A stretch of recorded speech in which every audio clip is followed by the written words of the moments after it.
அர்ச்சனா, உங்க கையால இன்னைக்கு எனக்கு 1 ரூபாய்ச்சும் கொடுக்கணும். ஏன்? எங்க அம்மா இருந்த வரைக்கும் நான் வருஷத்துல ஒரு நாள் தான் கோயிலுக்கு போவேன். அது என் பிறந்த நாள் இன்னைக்கு. அப்படியா? இன்னைக்கு நான் கோயிலுக்கு போயிட்டு வந்தேன். அப்படின்னு இன்னைக்கு உங்க பர்த்டேன்னு சொல்லுங்க. எஸ். இது என்கிட்ட முன்னாலேயே சொல்லல. Many many happy returns of the day. Thank you. இது உங்ககிட்ட சொல்றதுக்கு ஒரு காரணம் இருக்கு. என்ன? ஒவ்வொரு வருஷமும் என் பிறந்த நாள் அன்னைக்கு எங்க அம்மா கிட்ட நான் பணத்தை கேட்பேன். அவங்களுக்கு கொடுப்பாங்க. அதை நான் பத்திரமா வச்சுப்பேன். ஆனா இந்த வருஷம் நான் பணத்தை கேட்டு வாங்க எங்க அம்மா உயிரோட இல்லை. எனக்கு தெரிஞ்ச என்கிட்ட இவ்வளவு அன்பா போகிற ஒரே ஒருத்தர் நீங்க தான். உங்ககிட்ட உரிமையோட கேட்கிறேன். உங்க கையால 1 ரூபாய்ச்சு எனக்கு கொடுங்க.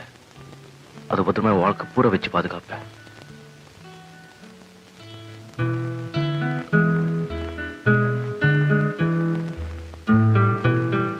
என்ன? நான் கொடுக்கறது பெருசு இல்ல. நீங்க உங்க தாய் மதிச்ச அளவுக்கு என்னையும் மதிச்சு கேட்டீங்களே, அதுக்கு நான் ரொம்ப புண்ணியம் பண்ணிருக்கணும். இந்த அதிர்ஷ்டத்தை ஒவ்வொரு வருஷமும் எனக்கு கொடுப்பீங்களா? Sure.